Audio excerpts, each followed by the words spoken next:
ನಿಮ್ಮಲ್ಲಿ ಅದೆಷ್ಟೋ ಮಂದಿ IAS IPS ಆಗಬೇಕು, ಒಟ್ಟಾರೆ UPSC ಕ್ಲಿಯರ್ ಮಾಡಬೇಕು ಅಂತ ಕನಸು ಕಾಣ್ತಿರ್ತೀರಿ. UPSC ಕ್ಲಿಯರ್ ಮಾಡೋದಕ್ಕೆ ಸರಿಯಾದ ಟೈಮ್ಗೆ ಸರಿಯಾದ ರೀತಿಯ ಕೋಚಿಂಗ್ ಸಿಗಬೇಕು. ಹೀಗಾಗಿ ಉತ್ತಮ ಮಾರ್ಗದರ್ಶನ ನೀಡೋಕೆ ಜನ ಮೆಚ್ಚಿದ IAS ಜ್ಞಾನಿ ಸಂಸ್ಥೆ ರೆಡಿಯಾಗಿದೆ. ಪ್ರಮುಖವಾಗಿ ಪ್ರಿಲಿಮ್ಸ್ ಎಲಿಮಿನೇಷನ್ ಟೆಕ್ನಿಕ್ಸ್ ಮತ್ತು ಮೇನ್ಸ್ ಮೆಂಟಲ್ ಆನ್ಸರ್ ರೈಟಿಂಗ್ ನಲ್ಲಿ ನಿಮ್ಮನ್ನ ಸದೃಢಗೊಳಿಸ್ತಾರೆ. ಒಳ್ಳೆ ಹೆಸರು ಮಾಡ್ತಿರುವಂತಹ ಸಂಸ್ಥೆ ಇದು.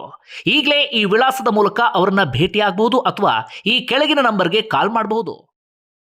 ಬಂಧುಗಳೇ ನಮಸ್ಕಾರ, ಹೇಗಿದ್ರೆ ನೀವೆಲ್ಲರೂ? ನಾನು ಸುಬ್ರಹ್ಮಣ್ಯ ಎಸ್ ಹಂಡಿಗೆ. ಬಂಧುಗಳೇ, ಇತ್ತೀಚೆಗೆ ದೇಶದಲ್ಲಿ ಒಂದು ಪ್ರಮುಖ ಬೆಳವಣಿಗೆ ಆಗಿತ್ತು. ಅದು ಯುರೋಪಿಯನ್ ಒಕ್ಕೂಟದ ಜೊತೆಗೆ ವ್ಯಾಪಾರ ಒಪ್ಪಂದಕ್ಕೆ ಭಾರತ ಸಹಿಯನ್ನ ಹಾಕಿತ್ತು.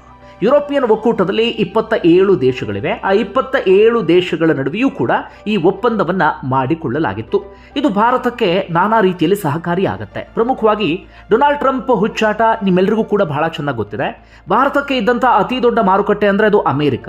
ಆದರೆ ಟ್ರಂಪ್ ಹುಚ್ಚಾಟ ಜಾಸ್ತಿ ಆಗ್ತಾ ಇದ್ದ ಹಾಗೆ ಆ ಮಾರುಕಟ್ಟೆ ವಿಚಾರದಲ್ಲಿ ಸಾಕಷ್ಟು ಸಮಸ್ಯೆ ಆಗಿತ್ತು. ಹೀಗಾಗಿ ಭಾರತ ಒಂದು ಆಲ್ಟರ್ನೇಟಿವ್ ಮಾರುಕಟ್ಟೆಯನ್ನು ಸೃಷ್ಟಿ ಮಾಡಿಕೊಳ್ಳಲೇಬೇಕಾದಂಥ ಅನಿವಾರ್ಯತೆ ಇತ್ತು.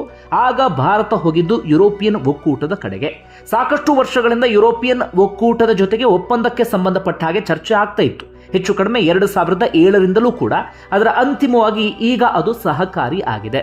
ಅದರ ನಡುವೆ ಇದೀಗ ಮತ್ತೊಂದು ಪ್ರಮುಖ ಬೆಳವಣಿಗೆ ನಿನ್ನೆ ರಾತ್ರಿ ಸುಮಾರಿಗೆ ಆಗಿದೆ. ಅದೇನು ಅಂದ್ರೆ ಅಮೆರಿಕದ ಜೊತೆಗೂ ಕೂಡ ಇದೀಗ ಟ್ರೇಡ್ ಡೀಲ್ ಆಗಿದೆ ಅಥವಾ ದ್ವಿಪಕ್ಷೀಯ ವ್ಯಾಪಾರ ಒಪ್ಪಂದ ಅಂತಿಮಗೊಂಡಿದೆ. ಸಾಕಷ್ಟು ದಿನಗಳಿಂದ ಈ ವ್ಯಾಪಾರ ವಿಚಾರಕ್ಕೆ ಸಂಬಂಧಪಟ್ಟ ಹಾಗೆ ಅಮೆರಿಕ ಮತ್ತು ಭಾರತ ನಡುವೆ ಗುದ್ದಾಟ ನಡೀತಾನೆ ಇತ್ತು. ಅದಕ್ಕೆ ಮತ್ತೊಮ್ಮೆ ಕಾರಣ ಯಾರು ಅಂದ್ರೆ ಇದೇ ಡೊನಾಲ್ಡ್ ಟ್ರಂಪ್ ಹುಚ್ಚಾಟದ ನಿರ್ಧಾರ ಅಥವಾ ದಿನಕ್ಕೊಂದು ಹೇಳಿಕೆ, ದಿನಕ್ಕೊಂದು ರೀತಿಯಾದಂಥ ನಡೆ, ಈ ಎಲ್ಲ ಕಾರಣಕ್ಕಾಗಿ ಒಂದಷ್ಟು ಗೋಜಲು, ಗೊಂದಲ, ಸಮಸ್ಯೆ ಇದೆಲ್ಲವೂ ಕೂಡ ಸೃಷ್ಟಿ ಆಗಿತ್ತು. ಆದರೆ ಈಗ ಸ್ವಲ್ಪ ಮಟ್ಟಿಗೆ ಆ ಗೊಂದಲ, ಗೋಜಲು ಎಲ್ಲವೂ ಕೂಡ ಬಗೆಹರಿದು ಒಳ್ಳೆ ಬೆಳವಣಿಗೆ ಆಗುವ ರೀತಿಯಲ್ಲಿ ಕಾಣಿಸ್ತಾ ಇದೆ. ಇದ್ದಕ್ಕಿದ್ದ ಹಾಗೆ ನಿನ್ನೆ ಡೊನಾಲ್ಡ್ ಟ್ರಂಪ್ ಕಡೆಯಿಂದ ಒಂದು ಟ್ವೀಟ್ ಬರುತ್ತೆ. ಆ ಟ್ವೀಟ್ನ ಮೂಲಕ ಅದಕ್ಕೆ ಸಂಬಂಧಪಟ್ಟ ಹಾಗೆ ಕ್ಲಾರಿಟಿ ಕೊಡ್ತಾರೆ. ಅದಾದ ಬಳಿಕ ನರೇಂದ್ರ ಮೋದಿ ಕೂಡ ಅದಕ್ಕೆ ಸಂಬಂಧಪಟ್ಟ ಹಾಗೆ ಉತ್ತರವನ್ನು ಕೊಟ್ಟು ಒಂದು ಟ್ವೀಟ್ ಅನ್ನು ಮಾಡ್ತಾರೆ. 140 ಕೋಟಿ ಜನರ ಪರವಾಗಿ ನಾವು ನಿಮಗೆ ಧನ್ಯವಾದವನ್ನು ಹೇಳ್ತಿದ್ದೇವೆ ಎನ್ನುವಂಥ ರೀತಿಯಲ್ಲಿ. ಹಾಗಾದರೆ ಡೊನಾಲ್ಡ್ ಟ್ರಂಪ್ ಹೇಳಿದ್ದೇನು? ಡೊನಾಲ್ಡ್ ಟ್ರಂಪ್ ಯಾವ್ಯಾವ ವಿಚಾರವನ್ನು ಪ್ರಸ್ತಾಪ ಮಾಡಿದ್ದಾರೆ? ಇದರಿಂದ ಭಾರತಕ್ಕಾಗುವಂಥ ಪ್ರಯೋಜನ ಏನು? ಒಂದು ಡೀಟೇಲ್ ವಿವರವನ್ನು ಈ ವಿಡಿಯೋದಲ್ಲಿ ಗಮನಿಸ್ತಾ ಹೋಗೋಣ. ನೀವು ಗಮನಿಸಲೇಬೇಕಾಗಿರುವಂಥ ವಿವರ ಇದು. ಮೊದಲಿಗೆ ಏನೇನಾಗಿತ್ತು ಅಂತ ನಾವು ನೋಡ್ತಾ ಹೋಗೋದಾದ್ರೆ, ಅಮೆರಿಕ ಕೇವಲ ಭಾರತಕ್ಕೆ ಮಾತ್ರ ಅಲ್ಲ, ಸಾಕಷ್ಟು ದೇಶಗಳಿಗೆ ಪ್ರತಿ ಸುಂಕವನ್ನು ಹೇರಿಕೆ ಮಾಡೋದಕ್ಕೆ ಶುರು ಮಾಡಿಕೊಳ್ಳುತ್ತೆ. ಅಮೆರಿಕ ಹೇಳುತ್ತೆ, ಅಂದರೆ ಡೊನಾಲ್ಡ್ ಟ್ರಂಪ್ ಹೇಳ್ತಾರೆ, ನಾವು ಮಾತ್ರ ಯಾಕೆ ಬೇರೆ ದೇಶಗಳಿಂದ ಸುಂಕವನ್ನು ವಿಧಿಸಿಕೊಳ್ಬೇಕು, ನಾವು ಕೂಡ ಅವರಿಗೆ ತಿರುಗಿಸಿ ಸುಂಕವನ್ನು ವಿಧಿಸ್ತೇವೆ ಅಂತ ಹೇಳಿ. ಅದೇ ಪ್ರಕಾರವಾಗಿ ಅವರು ಭಾರತಕ್ಕೆ ಏನು ಮಾಡ್ತಾರೆ ಅಂದರೆ 25% ಪ್ರತಿ ಸುಂಕವನ್ನು ಹೇರಿಕೆ ಮಾಡಿದ್ರು. ಅಷ್ಟಕ್ಕೆ ಸುಮ್ಮನಾದ್ರ? ಇಲ್ಲ. ರಷ್ಯಾ ಜೊತೆಗೆ ಭಾರತ ಹೆಚ್ಚು ತೈಲವನ್ನು ಖರೀದಿ ಮಾಡ್ತಾ ಇದೆ. ರಷ್ಯಾ ಜೊತೆಗೆ ತೈಲ ಖರೀದಿ ಮಾಡ್ತಿರೋದ್ರಿಂದ ರಷ್ಯಾಗೆ ಹಣಕಾಸಿನ ಸಹಾಯ ಸಿಗ್ತಾ ಇದೆ. ಹೀಗಾಗಿ ಉಕ್ರೇನ್ ಮೇಲೆ ಯುದ್ಧವನ್ನು ಮಾಡೋದಕ್ಕೆ ಸಾಧ್ಯ ಆಗ್ತಿದೆ. ಹೀಗಾಗಿ ರಷ್ಯಾ ಜೊತೆಗಿನ ತೈಲ ಖರೀದಿಯನ್ನು ನಿಲ್ಲಿಸದೇ ಇದ್ರೆ ನಾವು ಇನ್ನೊಂದು 25% ಪ್ರತಿ ಸುಂಕವನ್ನು ಹಾಕ್ತೀವಿ ಅಥವಾ ಸುಂಕವನ್ನು ಹಾಕ್ತೀವಿ ಅಂತ ಹೇಳಿ ಒಟ್ಟಾರೆಯಾಗಿ 50% ಸುಂಕವನ್ನು ಭಾರತದ ಮೇಲೆ ಅಮೆರಿಕ ಹೇರಿಕೆ ಮಾಡಿತ್ತು. ಇದರಿಂದ ಏನಾಗ್ತಿತ್ತು ಅಂದರೆ, ಭಾರತದ ಪ್ರಾಡಕ್ಟ್ ಒಂದು ₹100 ಅಂತ ಇಟ್ಕೊಳ್ಳೋಣ. ಈಗ ಅಮೆರಿಕಾಗೆ ಎಂಟ್ರಿ ಕೊಡೋ ಸಂದರ್ಭದಲ್ಲಿ ನಾವು ₹100 ಬೆಲೆಯನ್ನು ನಿಗದಿಪಡಿಸಿದ್ದೇವೆ ಅಂತ ಇಟ್ಕೊಳ್ಳಿ. ಆದರೆ ಅಮೆರಿಕದ ಮಾರುಕಟ್ಟೆಗೆ ಎಂಟ್ರಿ ಕೊಡುವ ಸಂದರ್ಭದಲ್ಲಿ ಅದು ₹150 ಹೋಗ್ತಾ ಇತ್ತು. ಹೀಗಾಗಿ ಭಾರತದ ವಸ್ತುಗಳಿಗೆ ಅಮೆರಿಕದಲ್ಲಿ ಸಹಜವಾಗಿ ಡಿಮ್ಯಾಂಡ್ ಕಡಿಮೆ ಆಗಿತ್ತು. ಹೀಗೆ ಡಿಮ್ಯಾಂಡ್ ಕಡಿಮೆ ಆದಾಗ ನಮ್ಮಲ್ಲಿ ಆ ವಸ್ತುಗಳ ಮ್ಯಾನುಫ್ಯಾಕ್ಚರಿಂಗ್ ಕಡಿಮೆ ಆಗಿತ್ತು. ಮ್ಯಾನುಫ್ಯಾಕ್ಚರಿಂಗ್ ಕಡಿಮೆ ಆದಾಗ ಉದ್ಯೋಗವೂ ಕೂಡ ಕಡಿತಗೊಂಡಿತ್ತು. ಉದ್ಯೋಗ ಕಡಿತಗೊಂಡ್ರೆ ಸಹಜವಾಗಿ ಪ್ರತಿ ಮನೆಯಲ್ಲೂ ಕೂಡ ಸಮಸ್ಯೆ ಆಗ್ತಾ ಇತ್ತು. ಯಾಕಂದ್ರೆ ಎಲ್ಲವೂ ಕೂಡ ಒಂದಕ್ಕೊಂದು ಇಂಟರ್ ಕನೆಕ್ಟ್ ಆಗ್ತಾ ಹೋಗುತ್ತೆ. ಹೀಗಾಗಿ ಭಾರತಕ್ಕೆ ಇದ್ದಂಥ ಅತೀ ದೊಡ್ಡ ಮಾರುಕಟ್ಟೆ ಅದು ಅಮೆರಿಕ. ಈ ಅಮೆರಿಕದ ಈ ನಿರ್ಧಾರದಿಂದಾಗಿ ಭಾರತದ ವ್ಯಾಪಾರಕ್ಕೆ ಸಾಕಷ್ಟು ಸಮಸ್ಯೆ ಎಲ್ಲವೂ ಕೂಡ ಆಗೋದಿಕ್ಕೆ ಶುರುವಾಗಿತ್ತು. ಅದಾದ ನಂತರ ಇದೇ ವಿಚಾರಕ್ಕೆ ಸಂಬಂಧಪಟ್ಟ ಹಾಗೆ ಈ ಗೊಂದಲ ಹೀಗೇ ಮುಂದುವರೆದುಕೊಂಡು ಬರ್ತಾನೆ ಇತ್ತು. ಯಾಕಂದ್ರೆ ಭಾರತ ಮಾತುಕತೆಗೆ ಪ್ರಯತ್ನ ಪಟ್ಟ ಸಂದರ್ಭದಲ್ಲಿ ಟ್ರಂಪ್ ಕಡೆಯಿಂದ ದಿನಕ್ಕೊಂದು ರೀತಿಯಾದಂಥ ಹೇಳಿಕೆ, ದಿನಕ್ಕೊಂದು ರೀತಿಯಾದಂಥ ವಿಚಿತ್ರ ವರ್ತನೆ, ಇಂಥದ್ದೆಲ್ಲವೂ ಕೂಡ ಶುರುವಾಗಿ ಬಿಟ್ಟಿತ್ತು. ಹೀಗಾಗಿ ಈ ಸಮಸ್ಯೆ ಸದ್ಯಕ್ಕಂತೂ ಬಗೆಹರಿಯೋದೇ ಇಲ್ಲ ಎನ್ನುವಂಥ ಒಂದು ವಾತಾವರಣವೂ ಕೂಡ ನಿರ್ಮಾಣ ಆಗಿತ್ತು. ಹೀಗಿರುವಾಗಲೇ ಡೊನಾಲ್ಡ್ ಟ್ರಂಪ್ ಕಡೆಯಿಂದ ನಿನ್ನೆ ರಾತ್ರಿಯ ಸುಮಾರಿಗೆ ಒಂದು ಟ್ವೀಟ್ ಬರುತ್ತೆ. ಏನು ಅಂದರೆ, ನಾನು ಮೋದಿಯ ಜೊತೆಗೆ ಫೋನ್ ಮೂಲಕ ಮಾತನಾಡಿದೆ. ಮೋದಿ ನನ್ನ ಒಳ್ಳೆ ಫ್ರೆಂಡ್. ಈ ಸಂದರ್ಭದಲ್ಲಿ ಒಂದಷ್ಟು ನಿರ್ಧಾರಕ್ಕೆ ಬಂದಿದ್ದೀವಿ ಅಂತ. ಏನು ಅಂದರೆ, ಮೊದಲಿಗೆ ಟ್ರಂಪ್ ಘೋಷಣೆಯನ್ನು ಮಾಡಿದ್ದು ಈ 25% ಟ್ಯಾರಿಫ್ ಅಥವಾ ಪ್ರತಿಸುಂಕವನ್ನು ಹೇರಿಕೆ ಮಾಡಲಾಗುತ್ತಲ್ಲ, ಅದು 18%ಗೆ ನಾವೀಗ ಇಳಿಕೆ ಮಾಡಿದ್ದೇವೆ ಎನ್ನುವ ರೀತಿಯಲ್ಲಿ. 25 ಇಂದ ಇದೀಗ 18ಗೆ ಬಂದಿದೆ. ಬರೀ 25 ಅಲ್ಲ, ಅದು ರಷ್ಯಾ ವಿಚಾರಕ್ಕೆ ಇನ್ನೊಂದು 25 ಹಾಕಲಾಗಿತ್ತಲ್ಲ, ಅಲ್ಲಿಗೆ 50 ಆಗಿತ್ತು. ಆ 50 ಓವರ್ ಆಲ್ ಆಗಿ ಇದೀಗ 18ಗೆ ಬಂದಿದೆ. ಇದರಿಂದ ಮೊದಲಿಗೆ ಆಗುವಂಥ ಪ್ರಯೋಜನ ಏನು, ಸಿಂಪಲ್ ಆಗಿ ವಿವರಿಸ್ತೀನಿ ಕೇಳಿ. ₹100 ಪ್ರಾಡಕ್ಟ್ ಅಮೇರಿಕಾಗೆ ಎಂಟ್ರಿ ಕೊಡುವ ಸಂದರ್ಭದಲ್ಲಿ ₹100 ಇದ್ರೆ, ಈಗ ಅಮೇರಿಕಾಗೆ ಹೋಗುವಾಗ, ಮಾರುಕಟ್ಟೆಗೆ ಹೋಗುವಾಗ ಅದು ₹118 ಆಗುತ್ತೆ. ಮುಂಚೆ ಎಷ್ಟಾಗ್ತಿತ್ತು, 150 ಆಗ್ತಾ ಇತ್ತು, ಈಗ 118. 150ರಿಂದ 118ಕ್ಕೆ ಕುಸಿತ ಆದಾಗ ಸಹಜವಾಗಿ ಭಾರತದ ಪ್ರಾಡಕ್ಟ್ಗಳಿಗೆ ಮತ್ತೊಮ್ಮೆ ಅಮೆರಿಕದಲ್ಲಿ ಡಿಮ್ಯಾಂಡ್ ಶುರುವಾಗುತ್ತೆ. ಅಮೆರಿಕದಲ್ಲಿ ಡಿಮ್ಯಾಂಡ್ ಶುರುವಾಯಿತು ಅಂದರೆ ನಮ್ಮ ದೇಶದಲ್ಲಿ ಮ್ಯಾನುಫ್ಯಾಕ್ಚರಿಂಗ್ ಜಾಸ್ತಿ ಆಗುತ್ತೆ. ಮ್ಯಾನುಫ್ಯಾಕ್ಚರಿಂಗ್ ಜಾಸ್ತಿ ಆಯಿತು ಅಂದರೆ ಹೆಚ್ಚಿನ ಉದ್ಯೋಗ ಸೃಷ್ಟಿ ಆಗುತ್ತೆ. ಹೆಚ್ಚಿನ ಉದ್ಯೋಗ ಸೃಷ್ಟಿ ಆಯಿತು ಅಂತಾದರೆ ನಮ್ಮ ಎಕಾನಮಿ ಇನ್ನಷ್ಟು ಸ್ಟ್ರಾಂಗ್ ಆಗುತ್ತೆ. ಮತ್ತೊಮ್ಮೆ ಇದೆಲ್ಲವೂ ಕೂಡ ಪರಸ್ಪರ ಇಂಟರ್ ಕನೆಕ್ಟ್ ಆಗ್ತಾ ಹೋಗುತ್ತೆ. ಈ ರೀತಿಯಾಗಿ ಡೊನಾಲ್ಡ್ ಟ್ರಂಪ್ ಕಡೆಯಿಂದ ಟ್ವೀಟ್ ಬರುತ್ತೆ. ಅದಾದ ಬಳಿಕ ನರೇಂದ್ರ ಮೋದಿಯು ಕೂಡ ಅದಕ್ಕೆ ಧನ್ಯವಾದವನ್ನು ತಿಳಿಸಿ ಒಂದು ಟ್ವೀಟ್ ಅನ್ನು ಮಾಡ್ತಾರೆ. ಬರೀ ಇಷ್ಟೇನಾ? ಇಲ್ಲ, ಡೊನಾಲ್ಡ್ ಟ್ರಂಪ್ ಇನ್ನೊಂದಷ್ಟು ವಿಚಾರವನ್ನು ಪ್ರಸ್ತಾಪ ಮಾಡಿದ್ದಾರೆ.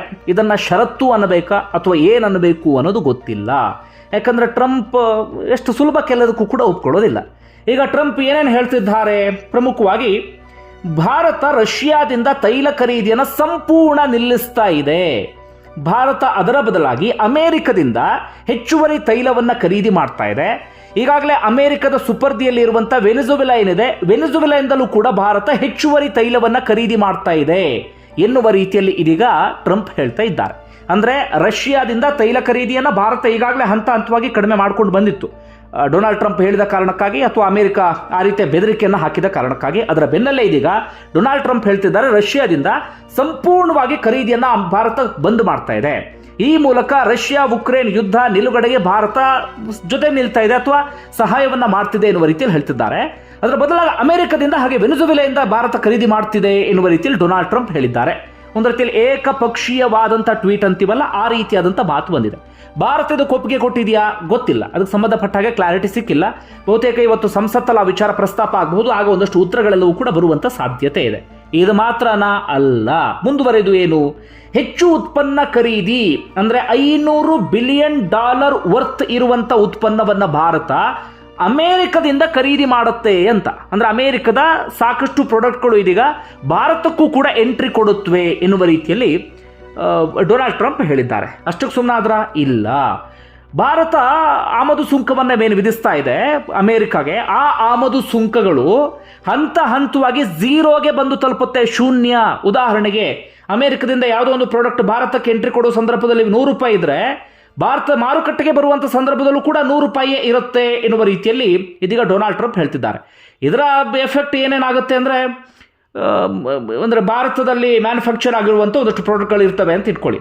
ಅಮೆರಿಕದಿಂದಲೂ ಅದೇ ರೀತಿಯಾದಂಥ ಪ್ರಾಡಕ್ಟ್ಗಳನ್ನು ನಾವು ಆಮದು ಮಾಡ್ಕೊಳ್ತೀವಿ ಅಂತ ಇಟ್ಕೊಳ್ಳಿ. ಆಗ ಮತ್ತೊಮ್ಮೆ ನಮ್ಮ ದೇಶದೊಳಗೆ ಕಾಂಪಿಟೇಷನ್ ಜಾಸ್ತಿ ಆಗಿಬಿಡುತ್ತೆ. ನಮ್ಮ ಪ್ರಾಡಕ್ಟ್ಗೆ ಡಿಮ್ಯಾಂಡ್ ಕಡಿಮೆಯೂ ಆಗಬಹುದು ಅಥವಾ ಏನು ಬೇಕಾದರೂ ಆಗುವಂಥ ಸಾಧ್ಯತೆ ಇರುತ್ತೆ. ಯಾಕಂದರೆ ಅಮೆರಿಕದ ಪ್ರಾಡಕ್ಟ್ಗಳಿಗೆ ಯಾವುದೇ ಸುಂಕ ಇಲ್ಲದೆ ಭಾರತಕ್ಕೆ ಎಂಟ್ರಿ ಕೊಟ್ಟು ಅಂತಾದರೆ ಸಹಜವಾಗಿ ಕಾಂಪಿಟೇಷನ್ ಜಾಸ್ತಿ ಆಗುತ್ತೆ. ಅದರ ಗ್ರಾಹಕರು ಅಂತ ಬಂದಾಗ ಗ್ರಾಹಕರಿಗೆ ಇದರಿಂದ ಸಾಕಷ್ಟು ಪ್ರಯೋಜನ ಆಗೋದಂತೂ ಹೌದು. ಒಟ್ಟಾರೆಯಾಗಿ 3 ಷರತ್ತು: ಒಂದು ತೈಲ ಖರೀದಿ ವಿಚಾರ, ಮತ್ತೊಂದು ಅಮೆರಿಕದ ಹೆಚ್ಚಿನ ಉತ್ಪನ್ನಗಳನ್ನು ಖರೀದಿ ವಿಚಾರ, ಮತ್ತೊಂದು ಅಮೆರಿಕದ ಪ್ರಾಡಕ್ಟ್ಗಳಿಗೆ ಝೀರೋ ಸುಂಕವನ್ನು ವಿಧಿಸುವಂಥ ವಿಚಾರ.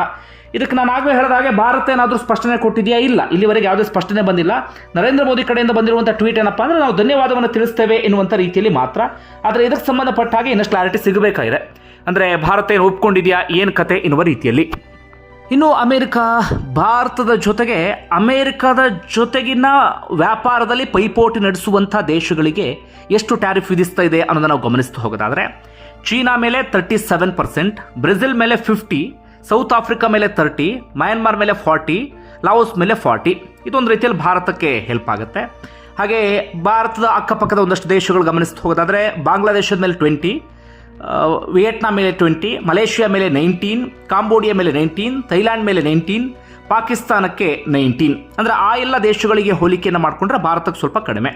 ಇನ್ನುಳಿದಂತೆ ಭಾರತಕ್ಕಿಂತಲೂ ಕಡಿಮೆ ಇನ್ನೊಂದಷ್ಟು ದೇಶಗಳಿಗೆ ಟ್ಯಾರಿಫನ್ನು ವಿಧಿಸಲಾಗ್ತದೆ. ಅದು ಯುರೋಪಿಯನ್ ಯೂನಿಯನ್ಗೆ 15%, ಜಪಾನ್ಗೆ 15%, ಸೌತ್ ಕೊರಿಯಾಗೆ 15%, ಸ್ವಿಟ್ಜರ್ಲ್ಯಾಂಡ್ಗೆ 15%, ಹಾಗೆ UK-ಗೆ 10% ಮಾತ್ರ. ಇನ್ನು ಅದರ ಆಚೆಗೆ ಭಾರತಕ್ಕೆ ಏನೆಲ್ಲ ಹೆಲ್ಪ್ ಆಗುತ್ತೆ ಅನ್ನೋದನ್ನು ಕ್ವಿಕ್ ಆಗಿ ಒಂದು ವಿವರವನ್ನು ಗಮನಿಸೋಣ. ಈ ಒಪ್ಪಂದದಿಂದಾಗಿ ಒಂದು ಪ್ರಮುಖ ವಲಯಗಳಿಗೆ ಲಾಭ ಆಗುತ್ತೆ. ಜವಳಿ ಮತ್ತು ಸಿದ್ಧ ಉಡುಪುಗಳಿಗೆ ಅಮೆರಿಕದಲ್ಲಿ ಸಿಕ್ಕಾಪಟ್ಟೆ ಡಿಮ್ಯಾಂಡ್ ಇದೆ, ಅವುಗಳಿಗೆ ಲಾಭ ಆಗುತ್ತೆ. ರತ್ನ ಮತ್ತು ಆಭರಣ, ಹೈಯೆಸ್ಟ್ ಅಂದರೆ ಔಷಧೀಯ ವಲಯ, ಫಾರ್ಮಸ್ಯೂಟಿಕಲ್ ಇಂಡಸ್ಟ್ರಿಗೆ ಭಾಳ ಹೆಲ್ಪ್ ಆಗುತ್ತೆ.